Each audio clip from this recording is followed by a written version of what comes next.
Welcome back to True Stories, where we share remarkable moments that remind us how a single act of kindness can change everything. Comment where you're watching from today, and let's dive into a story about how one ordinary hospital day became an extraordinary moment of hope. The morning sun barely penetrated the sterile windows of Chicago Children's Hospital's oncology ward, where 12-year-old David Rodriguez sat on his bed, absent-mindedly bouncing a small rubber basketball against the wall. The rhythmic thump-thump-thump had become a familiar sound on the ward, a testament to Dave's unwavering love for basketball despite the illness that had confined him to these white walls for the past 8 months. The basketball wasn't regulation size. His arms weren't strong enough for that anymore. But it was signed by every member of his care team, a gift they had given him when he started his 3rd round of chemotherapy. Some days, like today, that little ball felt like his only connection to the sport he loved, the game that had once filled his life with dreams of future glory. Before the leukemia diagnosis, Dave had been a promising point guard on his school team. Now, most of his games were played in his imagination as he watched Chicago Bulls highlights on the small TV mounted in his hospital room. His most prized possession was a worn Bulls cap that rarely left his head, covering the hair loss from his treatments. Maria Rodriguez, Dave's mother, worked as a nurse in the same hospital, though on a different floor. It was both a blessing and a curse. She could be near her son during his treatment, but it meant constantly balancing her duties as a healthcare worker with her role as a mother to a sick child. The strain showed in the dark circles under her eyes and the way her scrubs seemed to hang a little looser each month. That morning had started like any other. Dave had already endured his morning round of medications, managing a weak smile for Sophie Walker, the volunteer who always made a point of chatting with him about the latest Bulls games. She knew basketball was his lifeline, the thing that kept his spirit fighting even when his body wanted to give up. "Big day today, Dave," Sophie had said with an unusually bright smile, though she wouldn't explain why when he asked. Dr. Wilson, too, seemed to be in particularly good spirits during his morning rounds, asking Dave about his favorite Bulls players and memorable games. There was something in the air, an energy Dave couldn't quite identify. The ward itself was decorated with basketball posters, many featuring the legendary Michael Jordan in his signature flight to the hoop. Dave had memorized every detail of these images during his long stays in the hospital. He knew the exact angle of Jordan's arm as he soared through the air, the determined expression on his face, the way he seemed to defy gravity itself. Other kids on the ward shared Dave's love for basketball and the Bulls, but everyone knew Dave was different.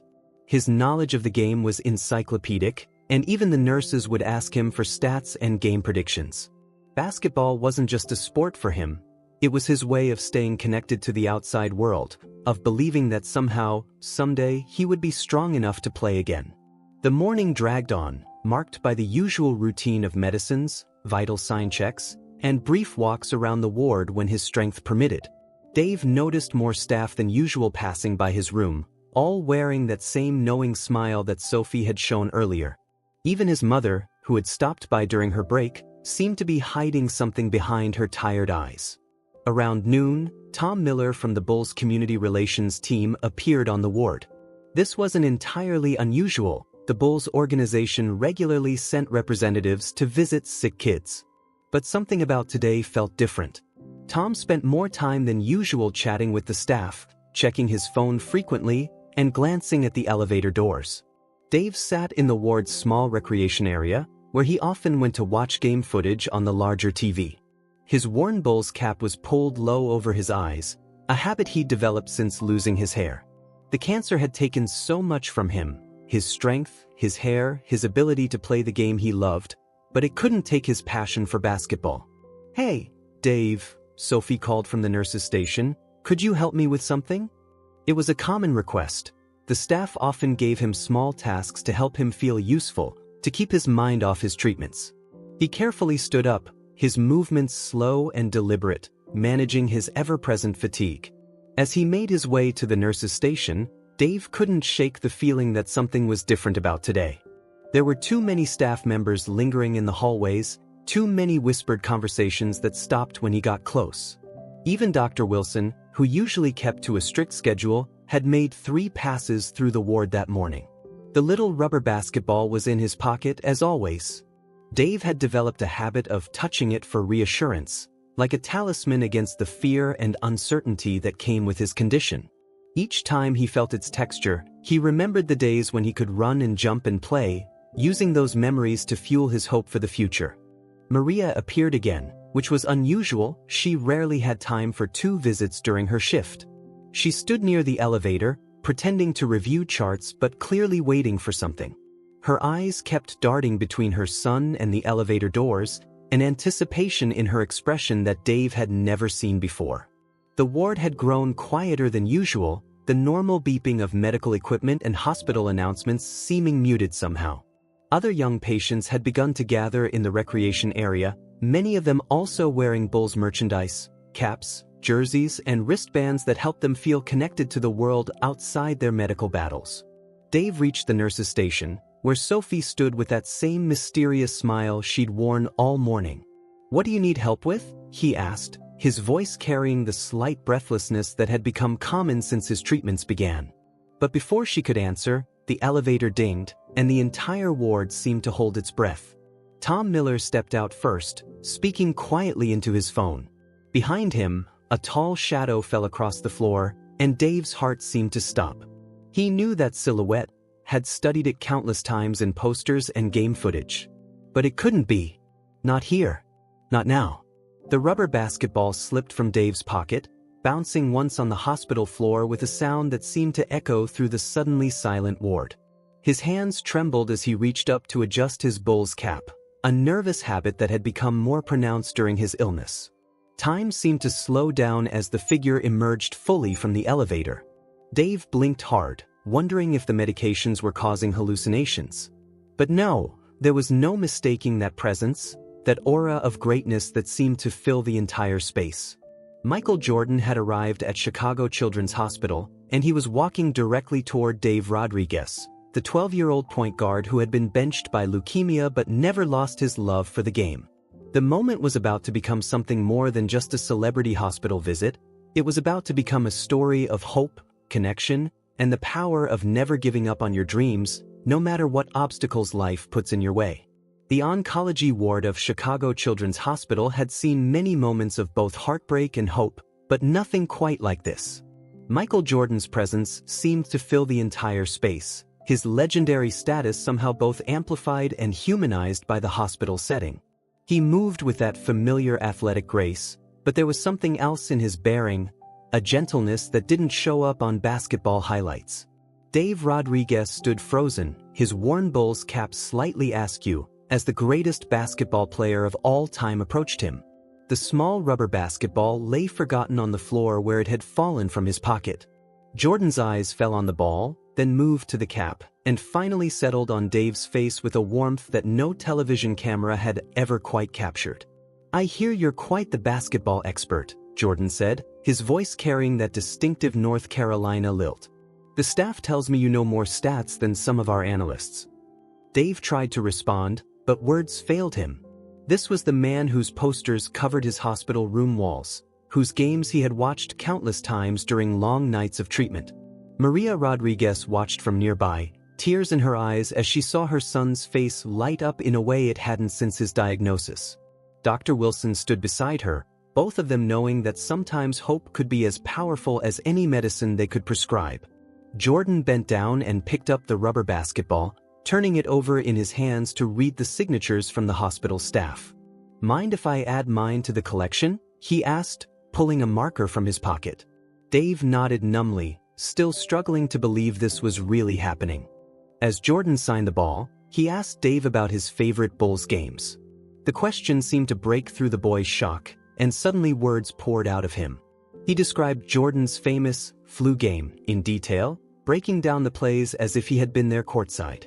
Jordan listened intently, genuine surprise and appreciation showing on his face at the depth of Dave's knowledge. "You really know your basketball," Jordan said, handing the ball back. "But Tom tells me you're not just a fan, you're a point guard yourself."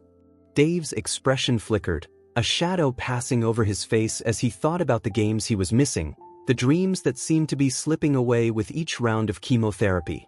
"I was," Dave said quietly, his voice carrying the weight of everything the illness had taken from him. Before. He gestured vaguely at the hospital ward, unable to finish the sentence. Jordan's expression grew serious, understanding flickering in his eyes. Let me tell you something about being a point guard, Jordan said, pulling up a chair and sitting down so he was at eye level with Dave. It's not just about what you can do on the court. It's about leadership, about seeing the whole game, about never giving up even when the odds are against you. Other patients and staff had gathered around, but Jordan's focus remained entirely on Dave. He spoke about his own struggles, about being cut from his high school team, about the countless setbacks and challenges he had faced. But there was something else in his words, something that went beyond the usual sports cliches about perseverance. You know what I see when I look at you? Jordan asked. I see a fighter. Those stats you memorized, those games you analyzed, that's not just being a fan. That's studying the game like a true player. The court might look different right now, but you're still in the game, still showing that point guard leadership by inspiring everyone around you. Dave's hands trembled as he held the newly signed basketball. Jordan's signature was more than just an autograph. It was a recognition of something the illness had made him doubt, his identity as a player, as someone who understood and loved the game at its deepest level. Sophie Walker, who had been quietly observing, suddenly remembered something. Dave, show him your playbook, she suggested. Dave hesitated, embarrassed, but Jordan's encouraging nod prompted him to reach for the notebook he kept beside his bed. The playbook was filled with Dave's careful diagrams of famous Bulls plays, including detailed annotations about player movements and timing.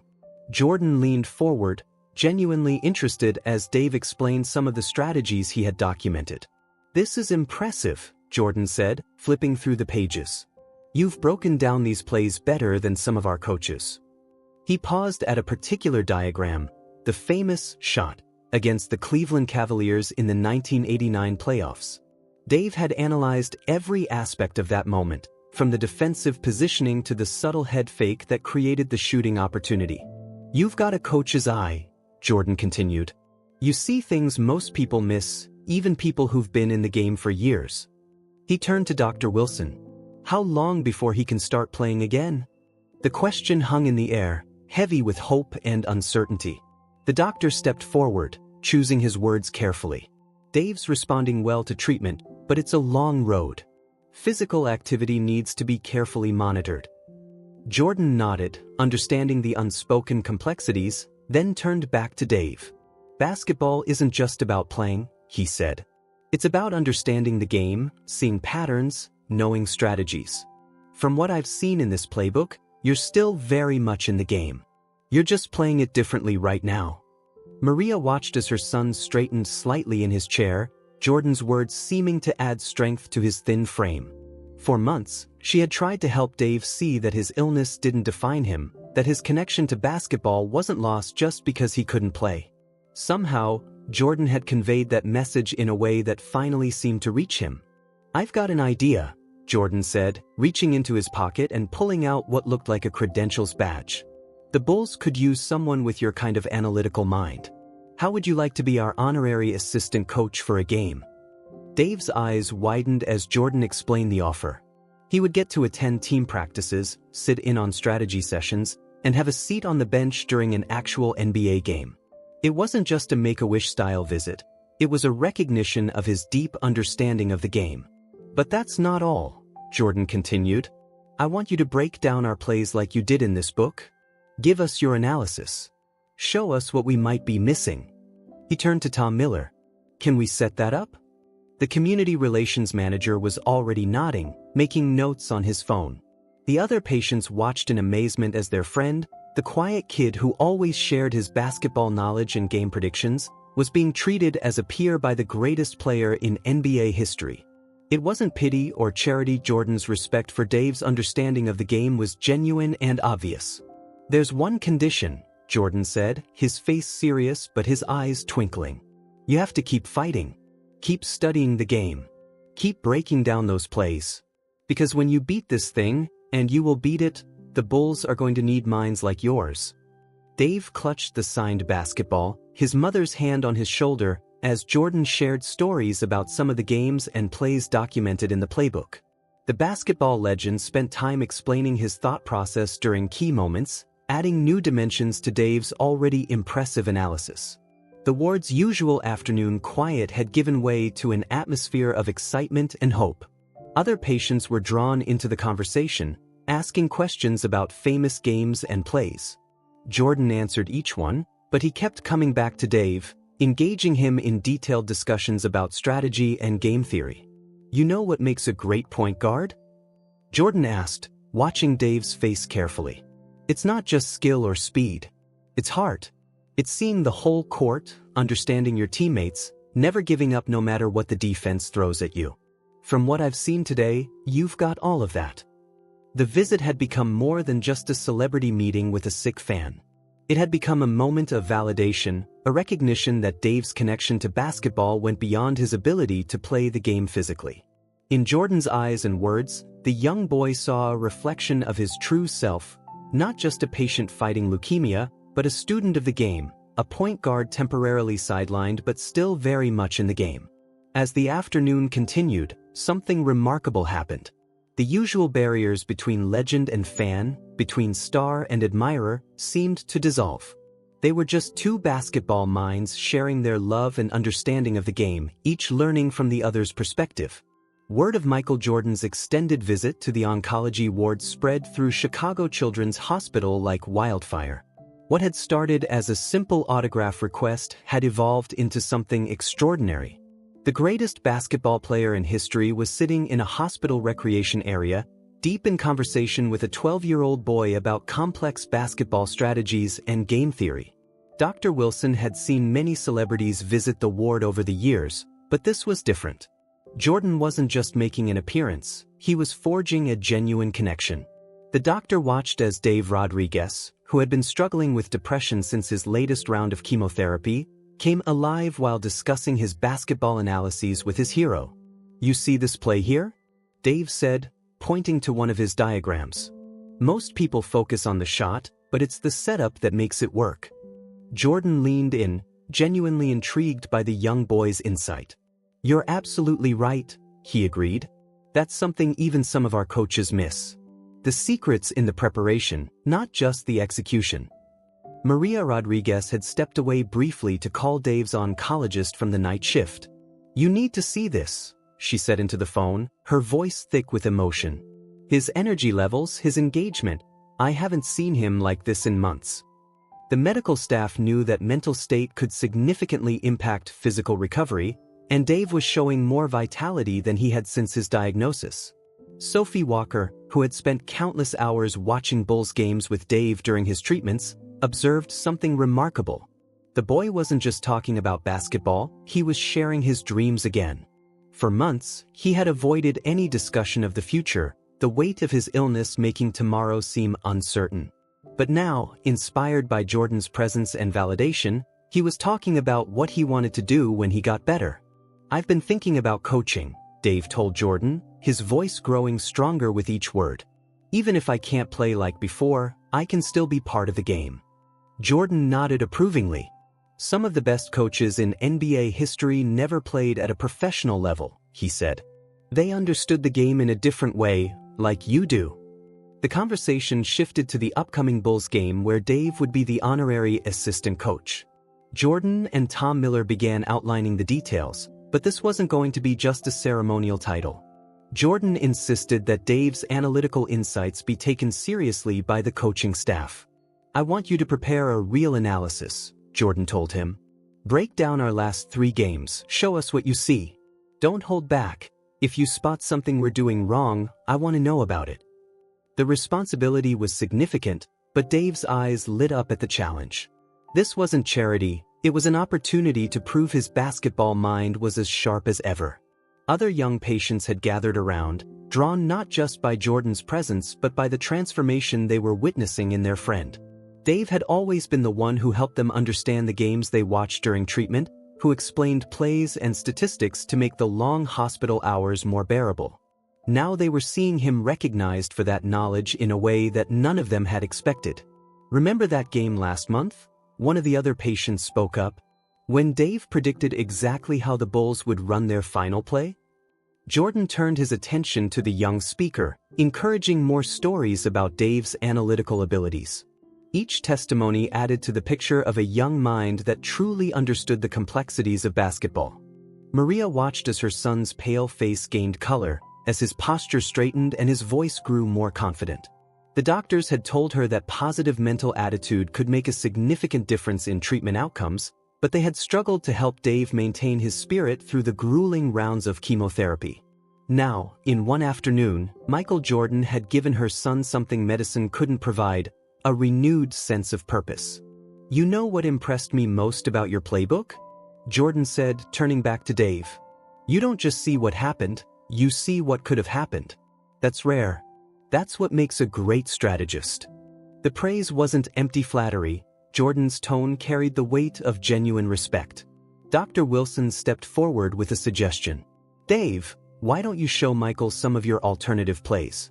The ones you designed during your late-night sessions?"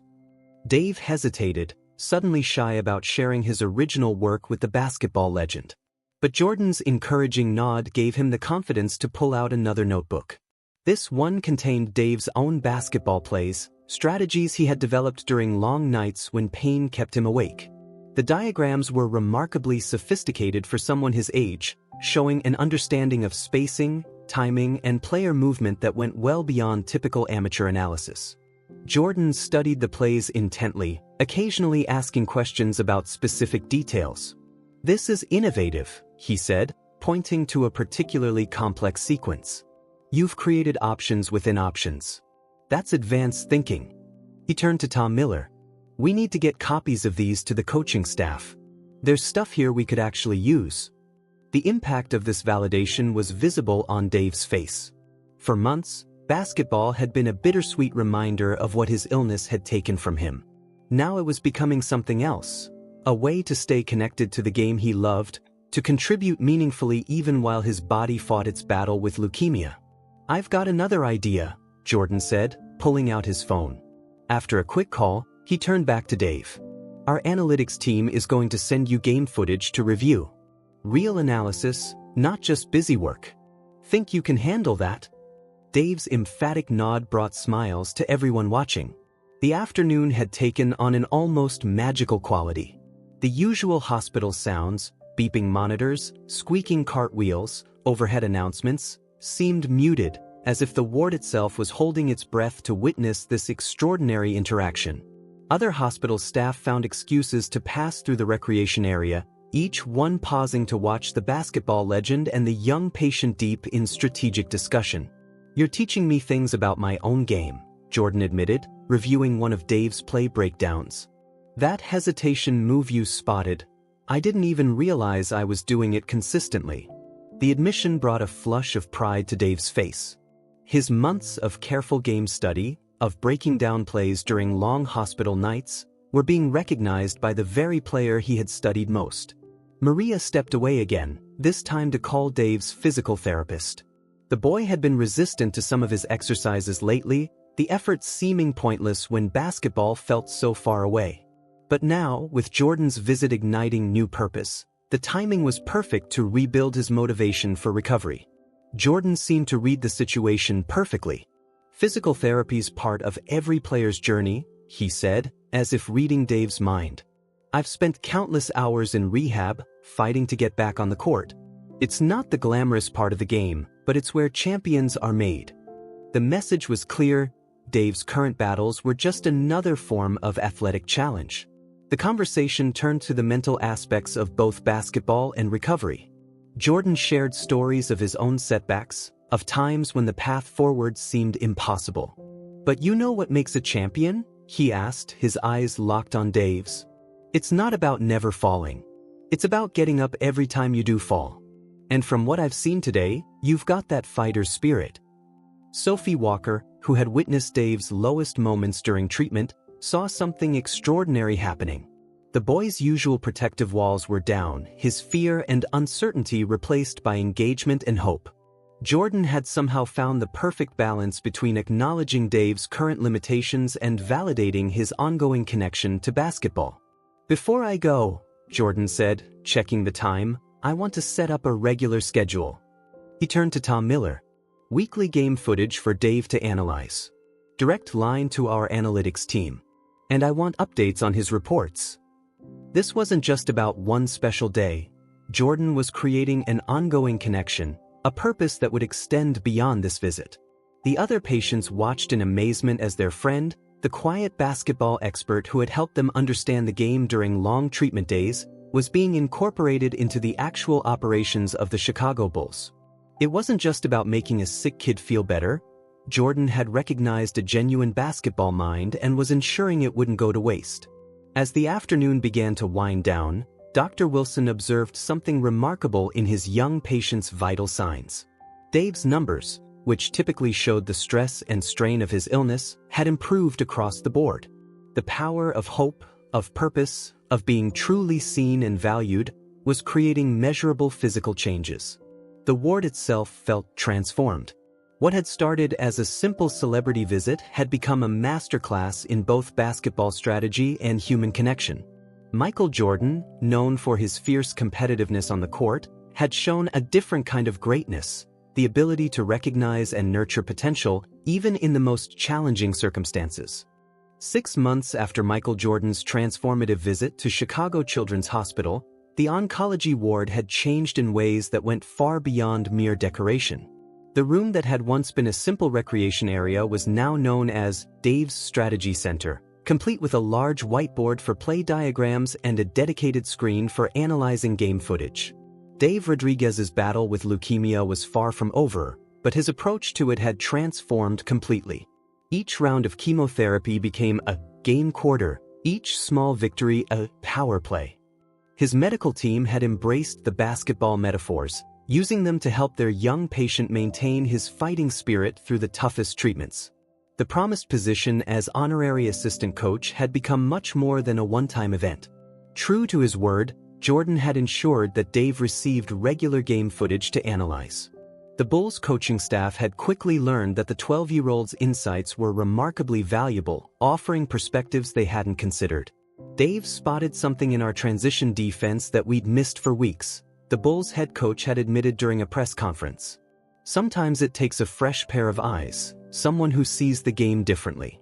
The story had made local news, inspiring other hospitals to create similar programs combining sports analysis with therapy. Maria Rodriguez had seen her son transform from a patient fighting illness to a strategist fighting a different kind of battle. The doctors noted that his engagement with basketball analysis seemed to strengthen his immune system, his vital signs improving notably on days when he received new game footage to review.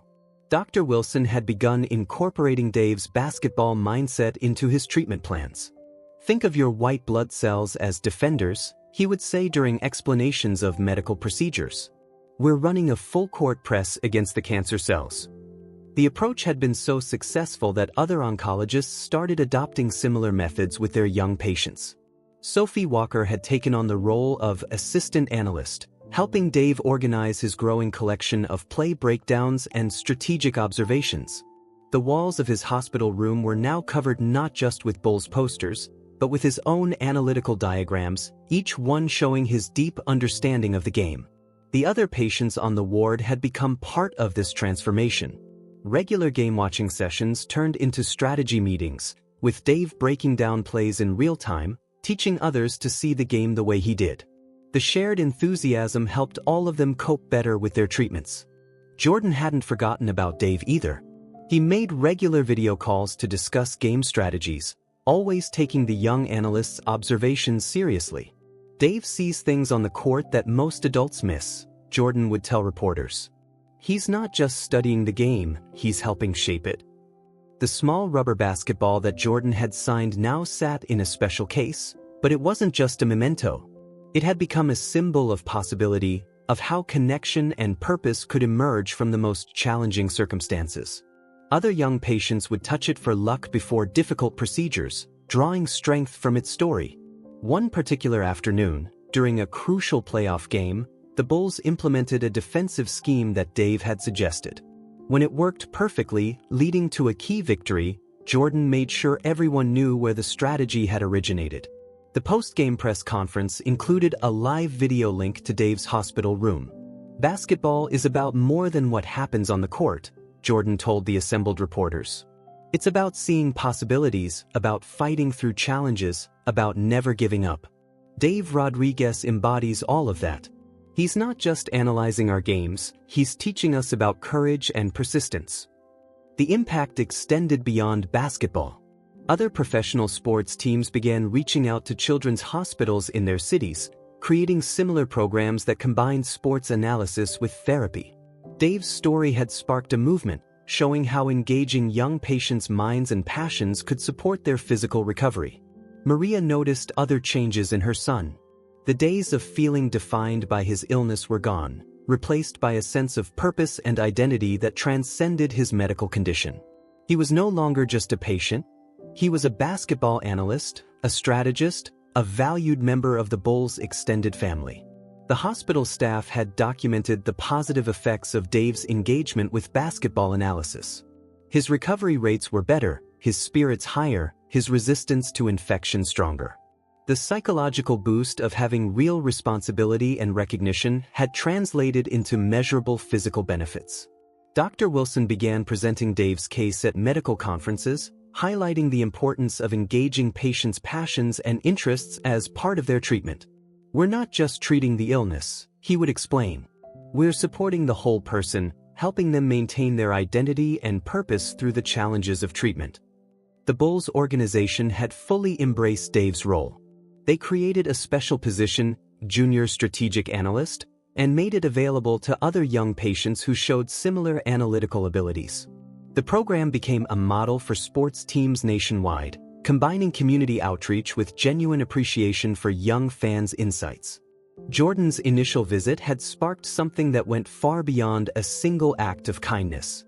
It had demonstrated how recognizing and nurturing someone's passion could transform their experience of illness from a story of loss to one of discovery and contribution. Dave's prognosis had improved significantly, his body responding better to treatments as his mind stayed engaged with basketball strategy. The doctors couldn't prove a direct correlation, but they couldn't deny the positive impact of his renewed sense of purpose and connection to the game he loved. During one of his regular video calls with Jordan, Dave shared something profound. "You know what I learned?" he said. "Being sidelined doesn't mean being out of the game. Sometimes it gives you a better view of the whole court." Jordan had nodded, understanding that the young analyst was talking about much more than basketball. The story of how a simple request for an autograph had transformed into a movement of hope and purpose spread far beyond Chicago. It reminded people that true greatness isn't just about athletic achievement, it's about recognizing potential in others and helping them find ways to express it, even in the most challenging circumstances. As Dave continued his battle with leukemia, he did so not as a patient counting the days, but as a strategist planning his next move. The game had changed, but he was still very much a player, contributing to the sport he loved in ways he never could have imagined before that fateful day when Michael Jordan took the time to really see him. Let us know in the comments if you've ever experienced a moment when someone saw your true potential, looking past your current circumstances to recognize what you could contribute. Share this story to remind others that sometimes the greatest acts of kindness come not from giving things, but from giving people the chance to show what they're capable of. Remember, whether you're fighting illness, facing challenges, or helping others through their struggles, every person has something valuable to contribute. Sometimes it just takes someone willing to look deeper, to see past the surface and recognize the potential waiting to be unleashed.